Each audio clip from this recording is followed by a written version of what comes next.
Well, for more on this, we're joined by Andrew MacGregor Marshall. He's a journalist and the author of the book A Kingdom in Crisis, Thailand's Struggle for Democracy in the 21st Century. Good to speak to you. So what's really behind this rice subsidy scandal that led to her trial?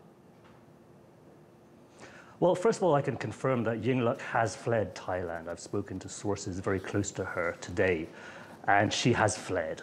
The reason, I think, for her trial was that her government was a populist, democratically elected government. And the rice subsidy scheme was designed to transfer wealth towards poorer people in Thailand, towards rice farmers. Now, the elite who've controlled Thai politics for decades didn't like that. They'd like to control money within themselves. They don't really like the idea of poorer people becoming richer. And so Yingluck was removed by military coup in 2014, and then these charges were placed, and she was due to be sentenced today until she fled.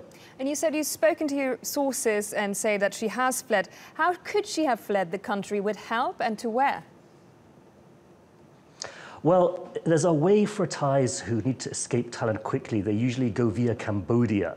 Now, as far as I know from my sources, Yingluck went via helicopter to Phnom Penh, and she then went on to Singapore. So she left Thailand illegally, essentially, without crossing a formal border.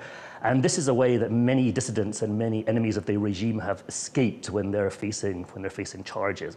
And will Yingluck fleeing impact the state of play in Thai politics in the short term? It certainly will. I mean, to be clear, this is what the military government wanted. They threatened Yingluck with a long jail sentence, but they didn't really want to put her in jail because she could have become a martyr and a rallying figure for the dispossessed and the poor in Thailand. They wanted her to flee so they can paint her as a corrupt figure who's run away from the law and run away from justice. So the Thai military government are hoping that this will help them in the short term and that they can manage democracy more easily.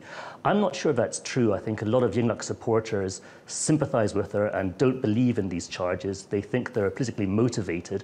So I think it'll be a tense time for Thailand, especially as we have the upcoming funeral of the previous king and the coronation of the new king, who's very unpopular. Well, Andrew MacGregor Marshall there, thank you.